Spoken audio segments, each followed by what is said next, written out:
Pues buenas noches, vamos a comenzar. Mi nombre es Jessica García, soy R1 de la especialidad de Imagenología Diagnóstica y Terapéutica.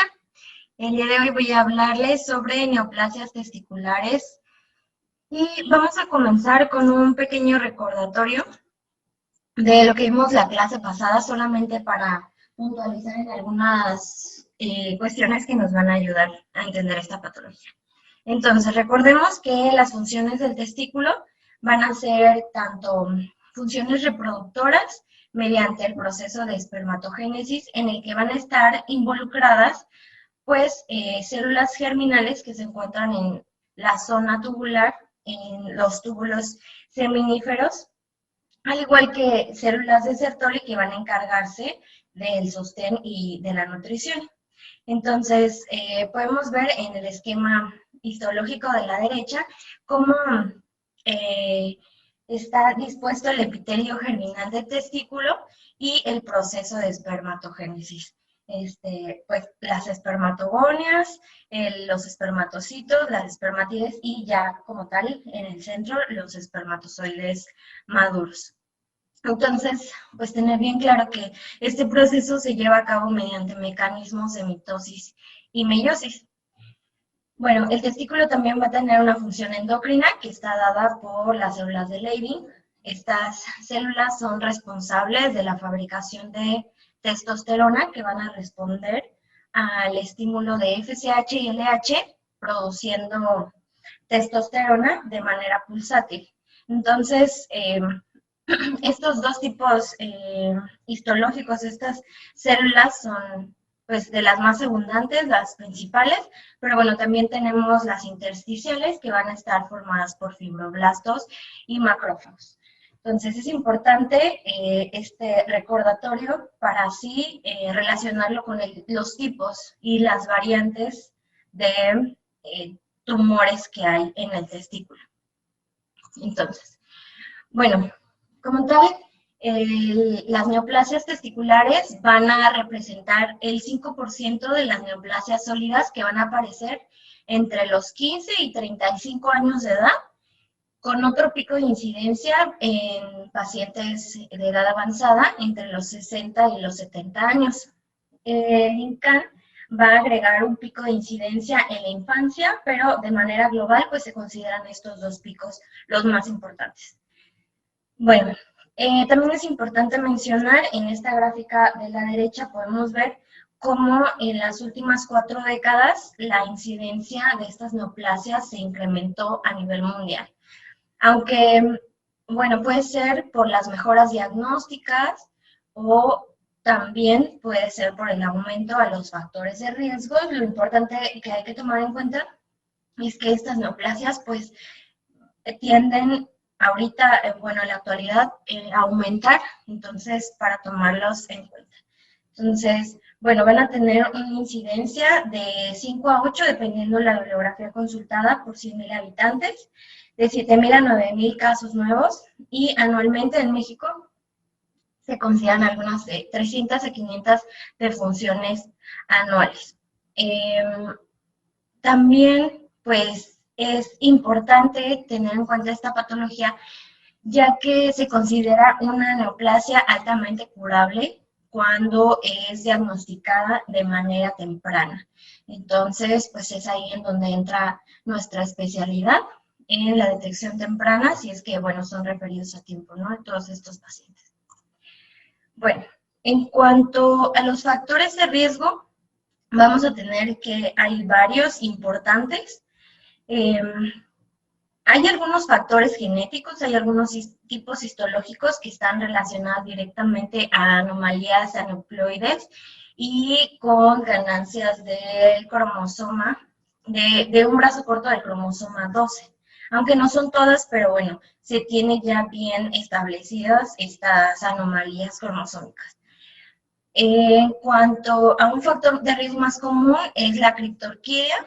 Este va a aumentar de 5 a 10 veces la posibilidad de que un hombre que tiene el antecedente de criptorquidia, pues tiene hasta 10 veces más riesgo de sufrir alguna neoplasia.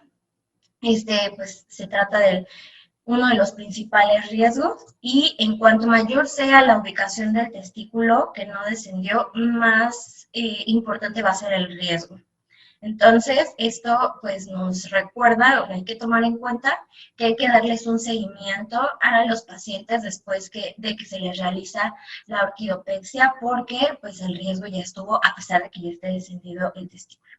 Bueno, también tenemos como factor de riesgo la historia familiar de cáncer testicular, y también se cree que algunos factores ambientales que están asociados a la exposición de dietilbestrol, que es un tipo de estrógeno, durante la gestación materna, y también asociado a orquipididimitis de etiología viral. O sea, los pacientes que tienen antecedente de orquipididimitis, pues tienen también, y más de repetición y de tipo viral, tienen también este factor de riesgo asociado. Ok, bueno, entonces como les comentaba al principio, pues van a haber muchos tipos histológicos de neoplasias. Eh, es importante tenerlas en cuenta, conocerlas y saber pues que vienen de todo esto que explicaba la clase pasada el doctor Santiago, pero bueno, lo vamos a abordar de una manera un poco general, ya que imaginológicamente hablando no es tan específico. Es muy sensible, pero no es tan específico.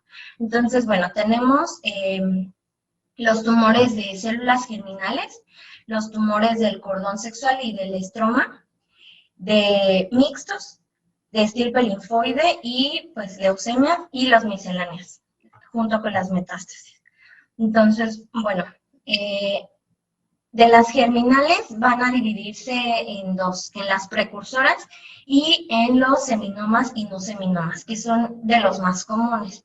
De las precursoras tenemos la neoplasia intratubular de células germinales o carcinoma in situ, que se cree que de aquí vienen todas las demás neoplasias. Entonces, se cree que estas células se van a multiplicar de manera normal, principalmente durante la pubertad, a partir de una alteración del ambiente influenciado por las hormonas, que, bueno, ya mencioné los factores de riesgo. Luego, los seminomas van a ser la estirpe histológica más frecuente en los pacientes jóvenes, y estos pues van a derivarse de las células que dan origen directamente a los espermatozoides. Los no seminomas son los tumores más frecuentes en niños. Dentro de estos, el tumor del saco de York o tumor del saco vitelino es el más común. Si hablamos de los tumores que son más comunes que se presenten en la edad adulta, van a ser los linfomas. Y en cuanto a los tumores de células del estroma, los tumores de células de Sertoli, pues solamente hay que mencionar que este se va a asociar al síndrome de Peutz-Jeghers, y que también los tumores de células de Leydig van a asociarse clínicamente con más manifestaciones. Por lo regular, bueno, ahorita les voy a mencionar las manifestaciones, pero como el tumor de células de Leydig pues va a producir testosterona, es el que tiene más manifestaciones clínicas. En cuanto a las metástasis y los linfomas y las leucemias, van a quedar como pues de los menos comunes, aunque bueno, también dependerá de la bibliografía. Entonces aquí les puse una tablita en donde podemos, dependiendo de la edad en la que se encuentre el paciente, pues tener en cuenta los tipos que son más comunes. El único que no mencioné aquí pues era el coriocarcinoma, que se encuentra en la segunda década de la vida, pero bueno, es en la mayoría de los casos. Siempre hay, bueno, el reporte final pues lo tiene patología. En cuanto a la presentación clínica, tenemos que la presentación más común va a ser una masa testicular indolora, aunque también en algunos casos, quizás hasta en un 10% de los casos se puede asociar tanto a dolor y o hinchazón y hasta fiebre y dolor escrotal. Esta patología se tiene que tener muy en cuenta las manifestaciones clínicas, o sea, es difícil dar un diagnóstico o aproximarse a él sin tener en cuenta las manifestaciones clínicas. De hecho, los estadios que utilizan toman en cuenta con la misma importancia tanto los estudios de imagen como los marcadores, como las manifestaciones clínicas. Esto, pues ya el doctor Santiago nos decía en la clase pasada, bueno, mencionaba algunas patologías que, bueno, tienden a tener aumento en el volumen testicular asociado a fiebre y a dolor, pero bueno, ahí tenemos que, o bueno, el clínico ya pues tiene que asociarlo con las manifestaciones clínicas.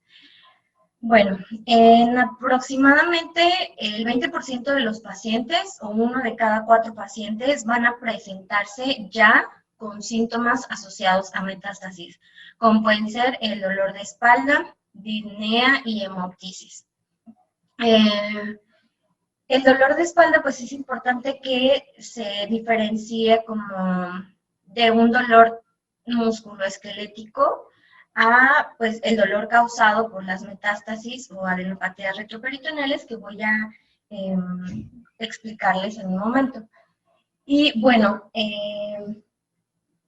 pacientes, hombres entre 15 y 35 años, que se presenten con alguna adenopatía que puede ser cervical, bueno, retroperitoneal en algún estudio de imagen, ¿no? Que también son de los, puede ser como un hallazgo, una masa retroperitoneal, o adenopatía supraclavicular axilar. Se recomienda siempre hacer un ultrasonido testicular, porque, bueno, es de las neoplasias, como ya les comenté, más comunes y es lo que se tiene que tomar en cuenta. Ok, entonces, también para tomar en cuenta, pues son los marcadores. Estos, bueno, son un poco más complejos. Ahorita les voy a hablar, pues, de manera general. Tenemos 3 marcadores que nos van a servir como diagnóstico y pronóstico. A mayor valor en los 3 va a ser peor pronóstico. El marcador más específico va a ser la DHL, que va a reflejar directamente la carga tumoral, indirectamente la tasa de crecimiento y la proliferación celular. La hormona crónica fracción beta nos va a indicar que es un tumor de células germinales. Se va a elevar si es un seminoma o no seminoma. Y aquí, pues, recordemos que dentro de estos está el coriocarcinoma. Entonces, bueno, es por eso que el aumento de esta hormona, pues, va a orientarnos hacia una estirpe de células germinales.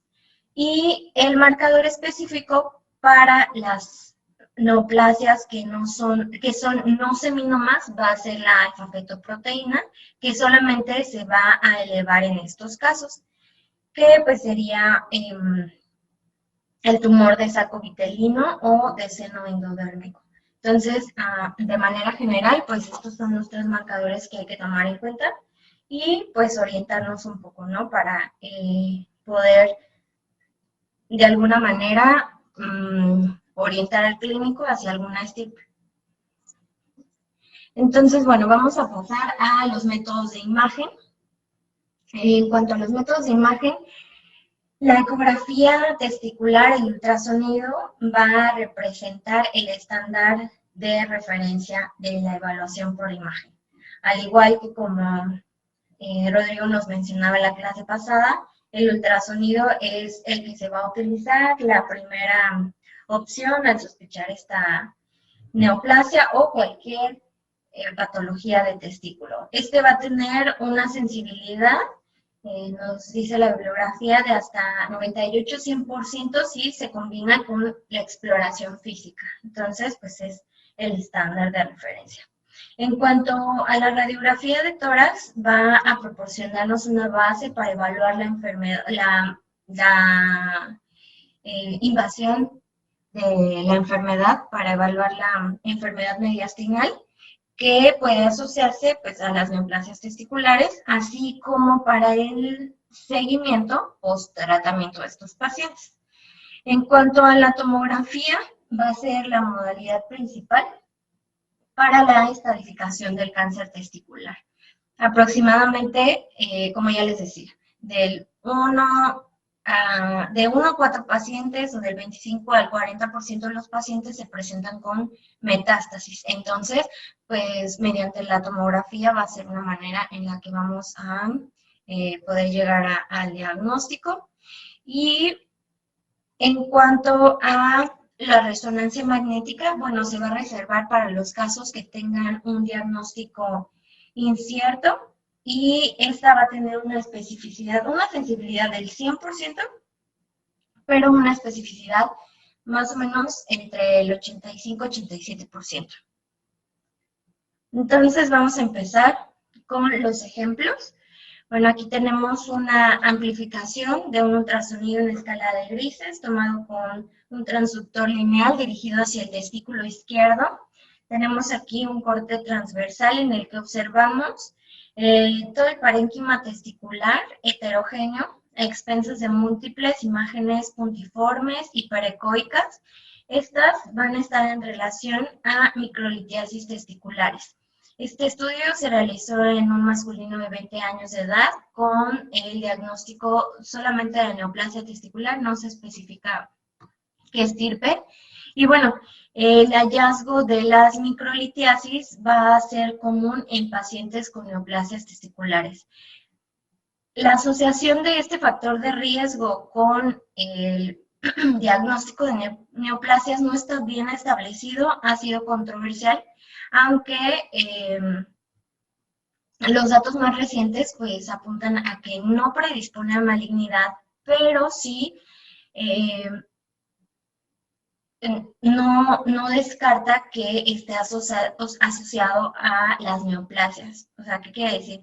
Que si un paciente tiene o como hallazgo observamos microlitiasis, pues no se puede decir que sea un factor de riesgo, o sea, no se le va a dar un seguimiento tal cual como un factor de riesgo, como la criptorquidia, por ejemplo, pero sí de las neoplasias, en los ejemplos que vamos a ver, está ahí ejemplificado, pues se van a asociar muchas de ellas a microcalcificaciones. Entonces es un hallazgo que tenemos que tomar en cuenta. La imagen típica de los tumores testiculares van a ser bien definidos, hipoecoicos, comparados con el parénquima testicular normal, aunque también pueden encontrarse heterogéneos con calcificaciones y con algunos cambios quísticos. Entonces aquí tenemos como ejemplo una amplificación de un ultrasonido testicular tomado con un transductor lineal, en el cual se observa hacia su polo superior una imagen de morfología ovalada, de bordes regulares, que se encuentra hipoecoico en comparación con el parénquima testicular. También vamos a observar múltiples imágenes puntiformes, hiperecoicas, dispersas en todo el parénquima, así como moderada cantidad de líquido libre entre ambas túnicas en relación a hidrocele. Estos hallazgos se encuentran en un hombre de 27 años de edad con un diagnóstico histológico de tumor de células germinales. Entonces, de este lado prácticamente pues, sería la misma descripción a excepción de las microlitiasis, pero para que observemos que este hallazgo es de los más comunes. Una imagen redondeada hipoecoica. Aquí tenemos otro ejemplo. Esta es una amplificación de un ultrasonido testicular tomado con un transductor lineal en escala de grises.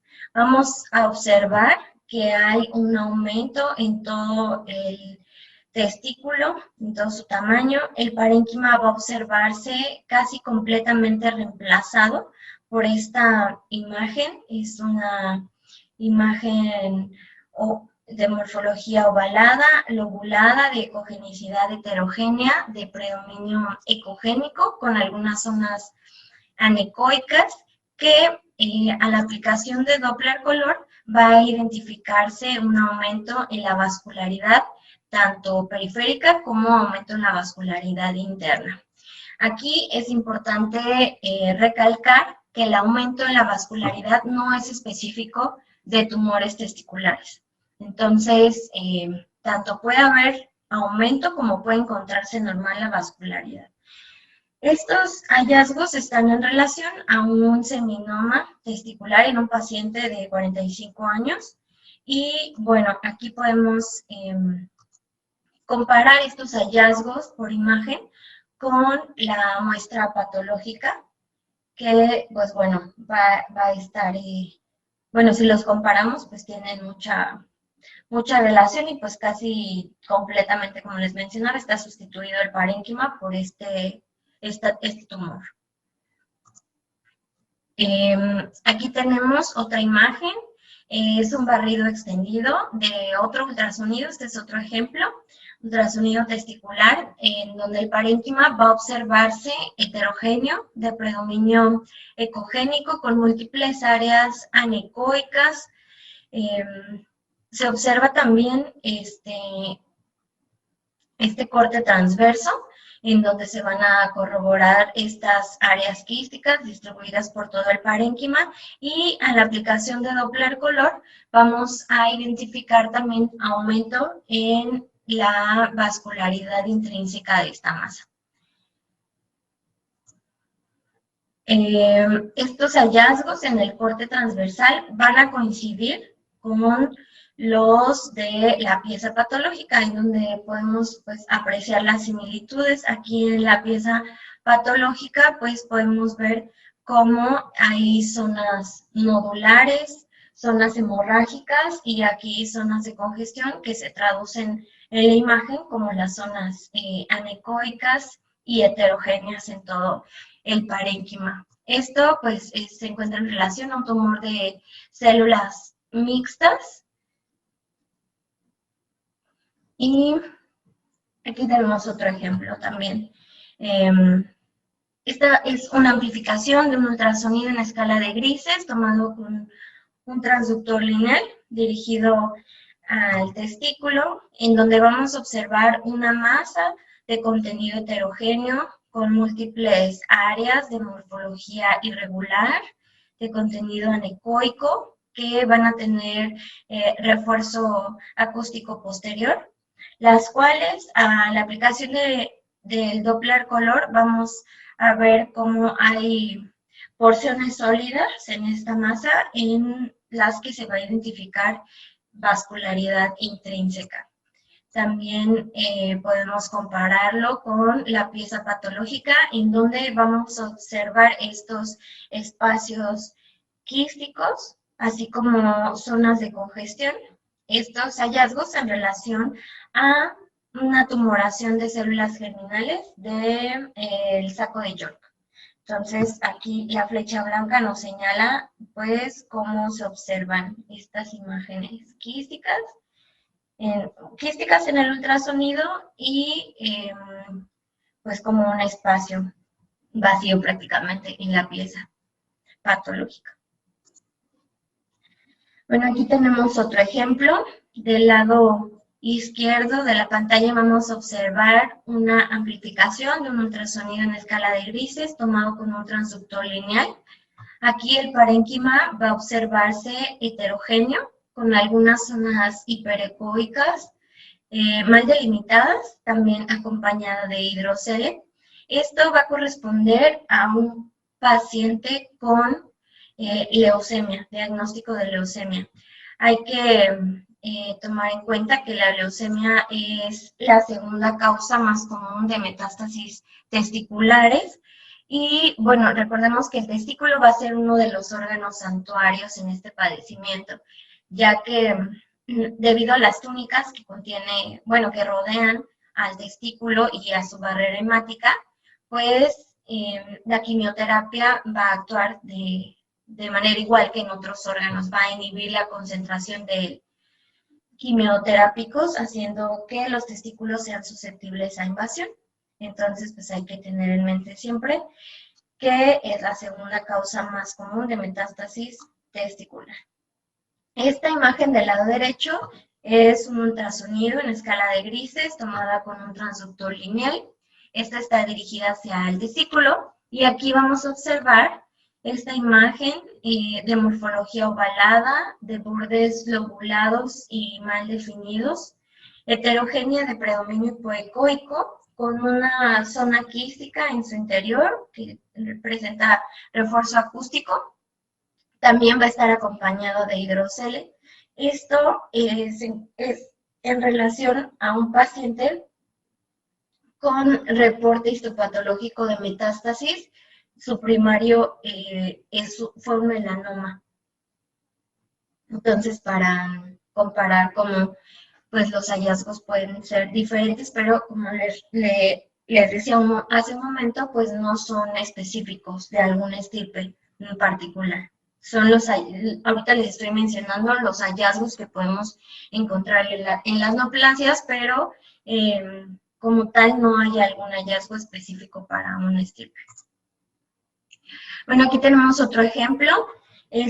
Del lado izquierdo tenemos una amplificación de un ultrasonido en escala de grises tomado con un transductor lineal dirigido a testículo, donde vamos a observar el parénquima heterogéneo. Hacia su polo superior se identifica una imagen ovalada de márgenes parcialmente definidos, heterogénea de predominio anecoico, así como otras dos lesiones de menor tamaño, de morfología irregular, márgenes mal definidos y hipoecoicos. Aquí del lado derecho tenemos otra amplificación de un ultrasonido en escala de grises con transductor lineal. Este va a ser un corte transversal del testículo en donde vamos a observar pérdida de la ecotextura del parénquima testicular y vamos a identificar algunas lesiones pues parcialmente redondeadas, heterogéneas, de predominio hipoecoico. Estos dos ejemplos están en relación a pacientes con diagnóstico de linfoma. Entonces, sobre el linfoma hay que mencionar que es la causa más común de tumor bilateral testicular. La mitad de los casos con tumores bilaterales son linfomas. Entonces, cuando encontremos un paciente con ambos testículos afectados, pues hay que pensar en linfoma, ya que es la mayoría de las causas de tumores bilaterales. Y también hay que tomar en cuenta cuando encontramos este hallazgo que más del 50% de los casos de linfoma van a tener extensión hacia el epidídimo y hacia el cordón espermático, para tener en cuenta este dato y buscar intencionadamente hacia estos sitios. Aquí tenemos otro ejemplo de neoplasia testicular. Esta es una imagen en ultrasonido en escala de grises con transductor lineal dirigido hacia el testículo izquierdo, en la que vamos a observar una masa redondeada, de márgenes bien definidos, de contenido heterogéneo, en donde vamos a observar algunas imágenes de morfología redondeada, hiperecoicas, que van a tener sombra acústica posterior. También vamos a identificar algunas imágenes irregulares, anecoicas, y estos hallazgos están en relación a un teratoma maduro. Aquí podemos observar del lado derecho cómo a la aplicación Doppler color se encuentra una vascularidad incrementada.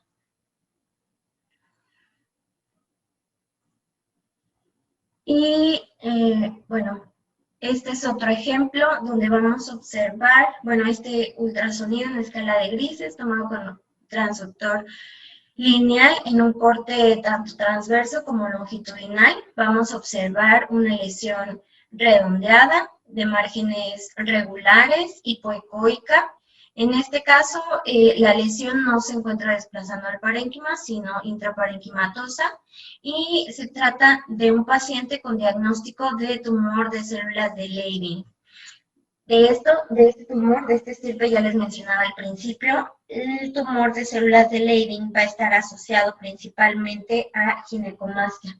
Esto por la acción de las hormonas y porque, bueno, las células de Leydig son las responsables de producir testosterona, entonces intencionadamente también nosotros podemos preguntar mínimo, pues, por la ginecomastia o buscarlo intencionadamente para, pues, orientarnos a un diagnóstico específico.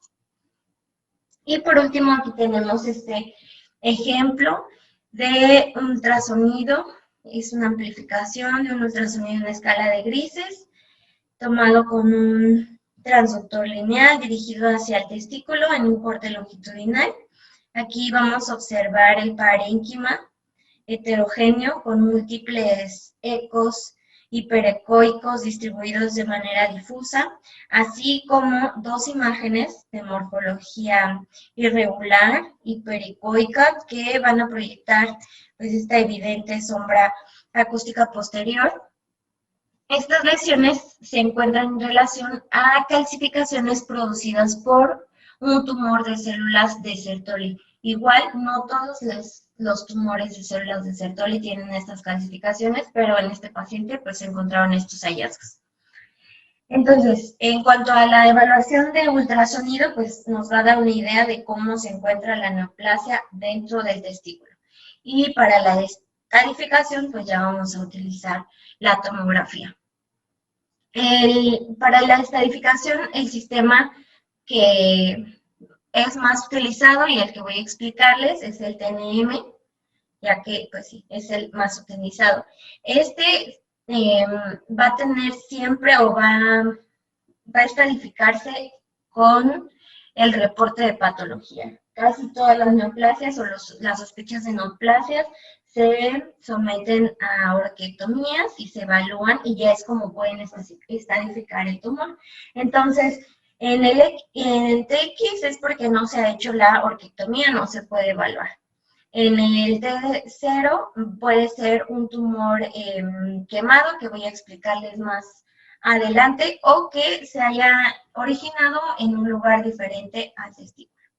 En cuanto a la neoplasia celular intratubular, es de la que ya les había hablado, es un tumor no invasivo y se considera que es la precursora de las neoplasias. El T1 va a estar limitado al testículo, pero este no invade vasos sanguíneos ni vasos linfáticos. Tampoco, bueno, puede estar tomando la túnica albuginea, pero la vaginal no.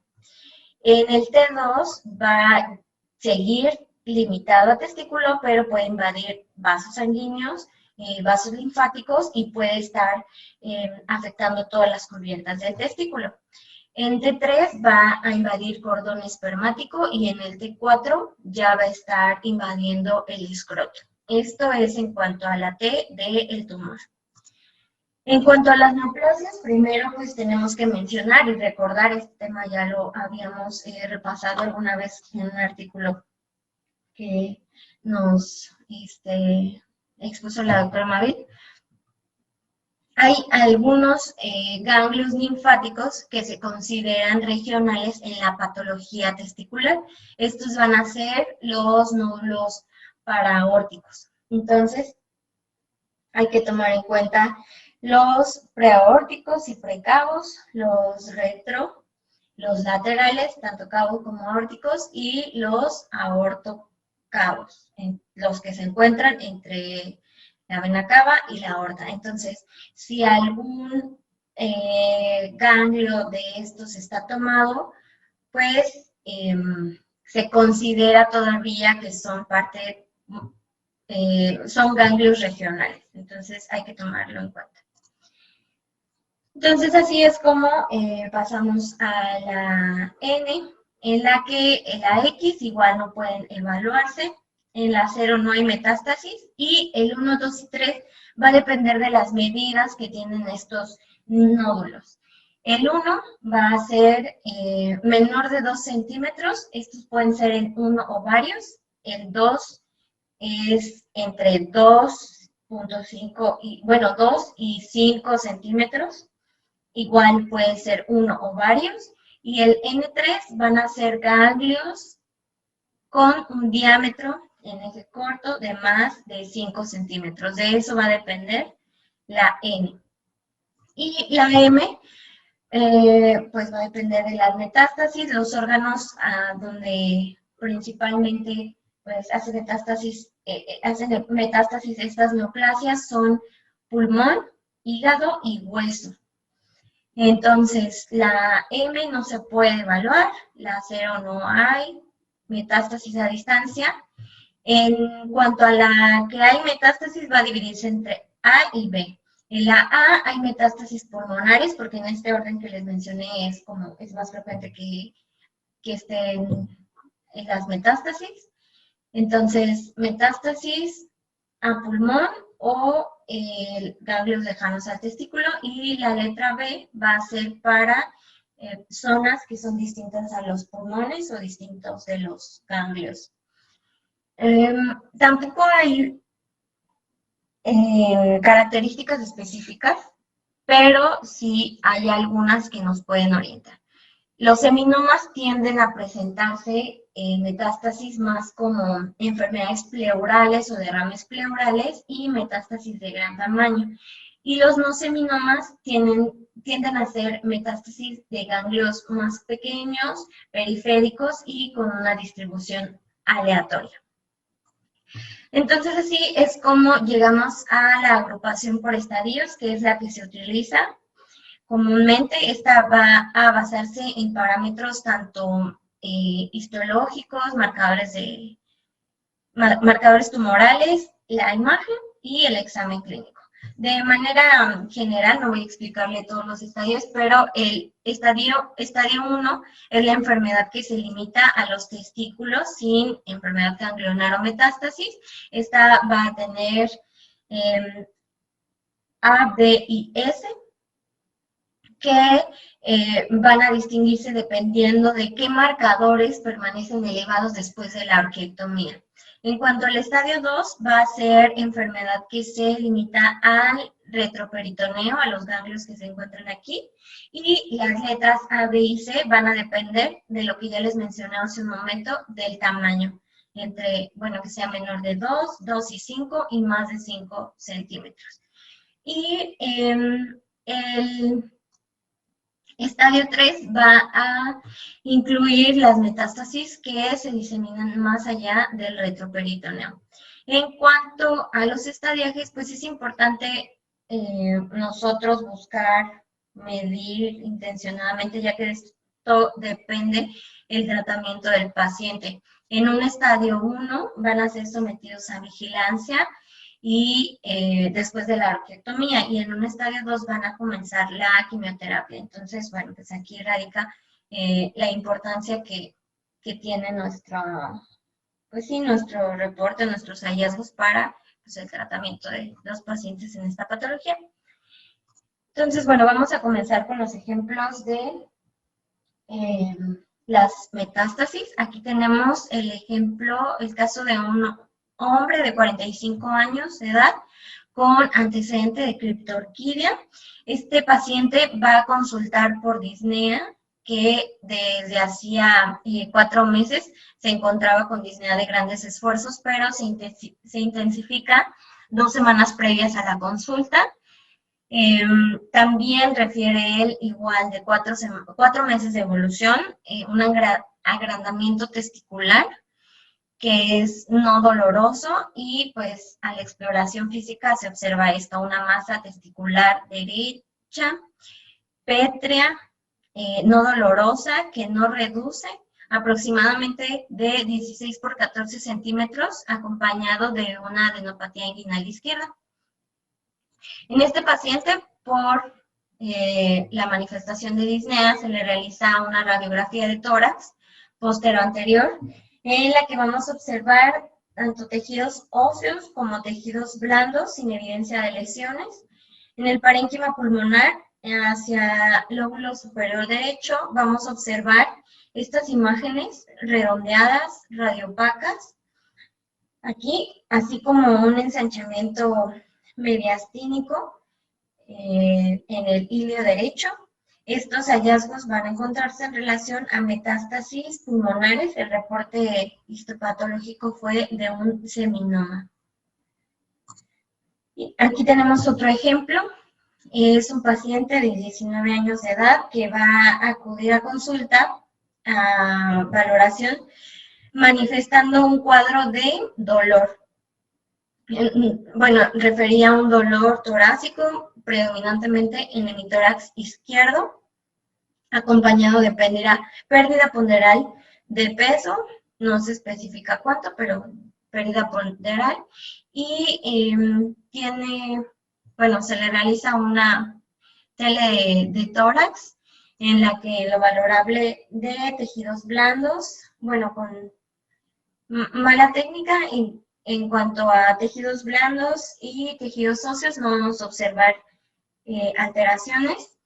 Hacia el parénquima pulmonar se observan múltiples imágenes de morfología redondeada, de bordes definidos, radiopacas, aquí está heterogénea, distribuidas de manera bilateral, produciendo el signo que se conoce como balas de cañón. Esto en relación a metástasis con reporte histológico de un tumor germinal de componente mixto.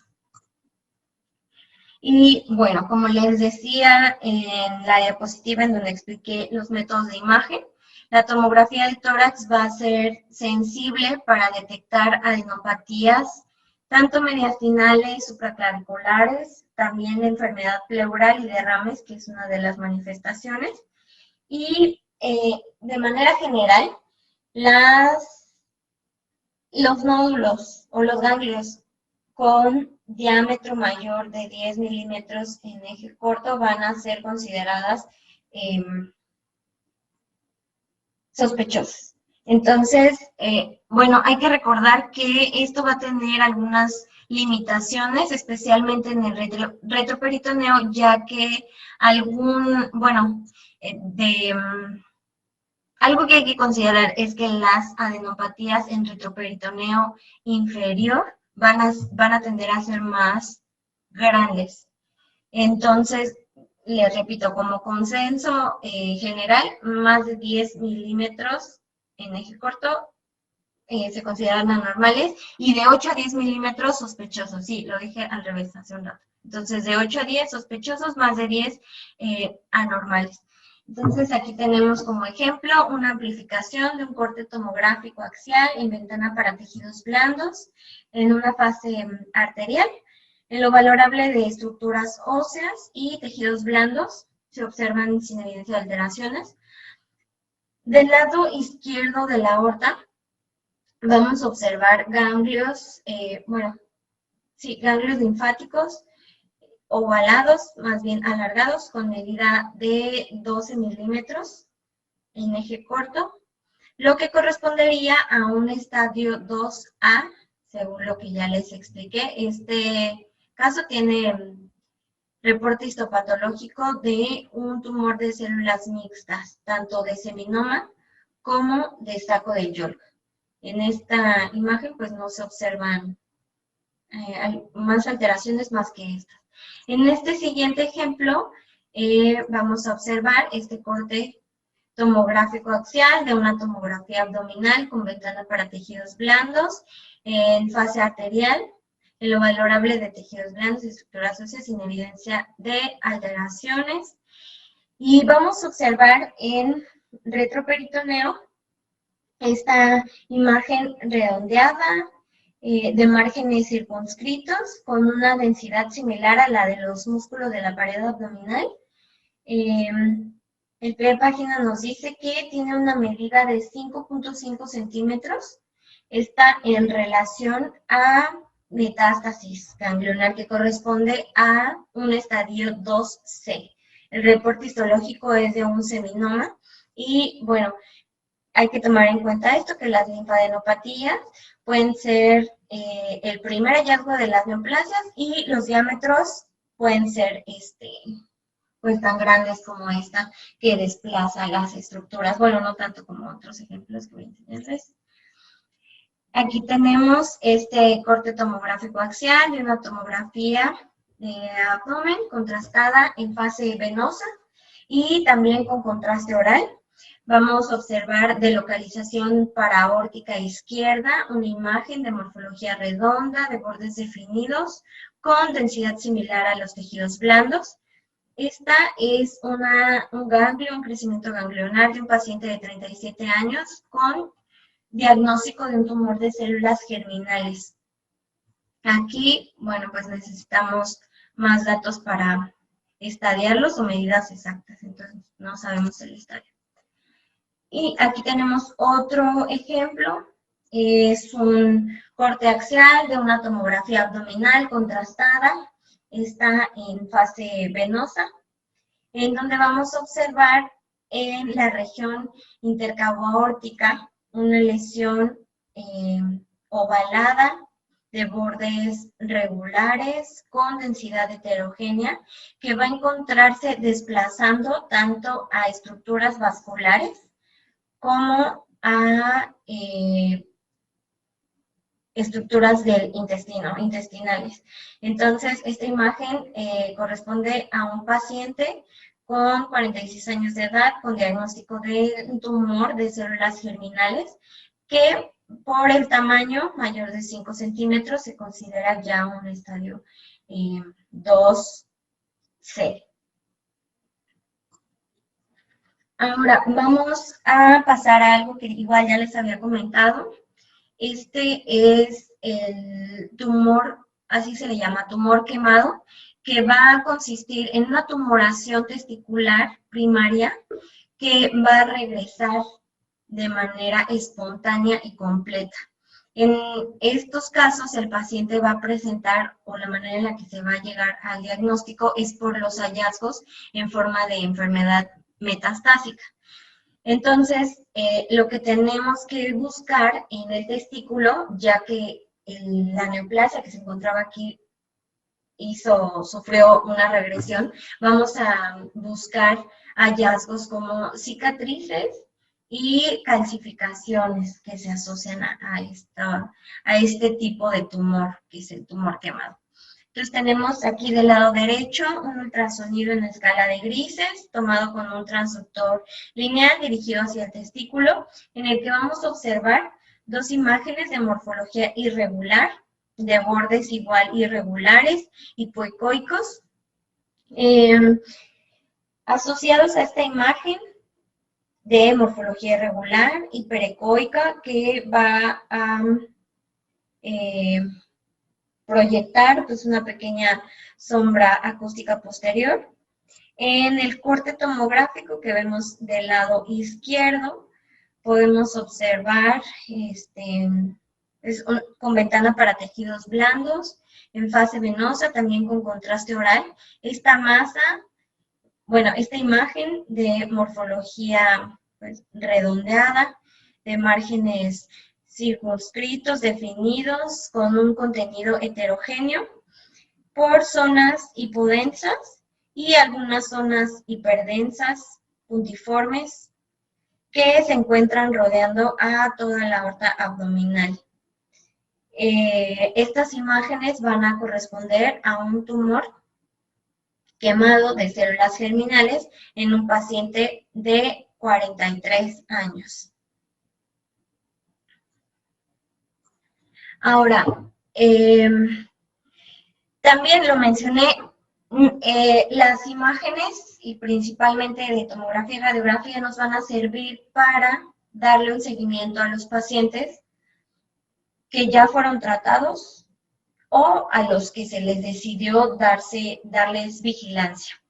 Entonces, en este ejemplo vamos a observar del lado izquierdo una radiografía de tórax, AP, en donde También apreciamos mala técnica, observamos la falta de abatimiento de las escápulas.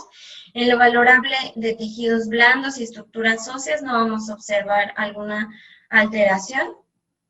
En el parénquima pulmonar, hacia el lóbulo medio del lado derecho y el lóbulo inferior del lado izquierdo, observamos múltiples imágenes de morfología redondeada, de márgenes definidos, radiopacas. Estos se encuentran en relación a metástasis de una neoplasia testicular.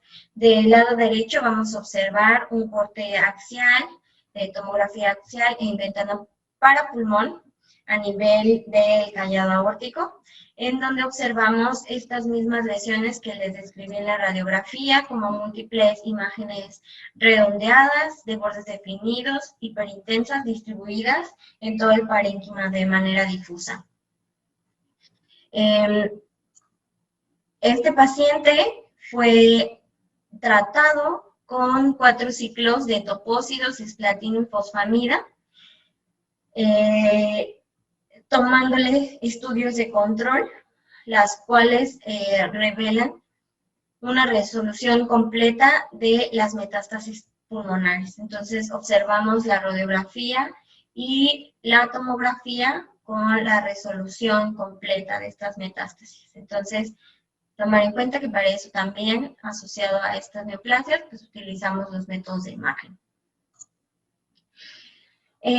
También vamos a evaluar la respuesta al tratamiento. Aquí tenemos 2 cortes tomográficos axiales de tomografías abdominales en fase contrastada, en fase venosa, así como contraste oral, en la que vamos a observar en el lado izquierdo, en la imagen del lado izquierdo, de localización intercabo-aórtica, una lesión de morfología redonda, de bordes regulares, heterogénea, de predominio hipodenso, la cual va a, isodenso a los músculos de la pared abdominal, la cual va a desplazar también las estructuras vasculares adyacentes, así como las intestinales. Del lado derecho tenemos el corte tomográfico correspondiente al mismo paciente después de igual 4 ciclos, estos de topósido y cisplatino, en los que vamos a observar esta disminución evidente, como podemos ver aquí, de la masa. Esto puede interpretarse tanto como la persistencia de la malignidad o como una zona de necrosis. Entonces, esto es lo que reportamos y ya, pues, el clínico decidirá, ¿no? Basándose en el tamaño de las masas residuales que nosotros detectemos en la tomografía, si el paciente debe someterse a una linfadenectomía retroperitoneal o solamente ser monitoreado. Y por lo general, las masas residuales post-quimioterapia, que son mayores a 1 centímetro, en este corto van a tener mayor tasa de recaída y la mayoría de ellos, pues, se prefiere que sean resecados. Y pues bueno, eso sería todo.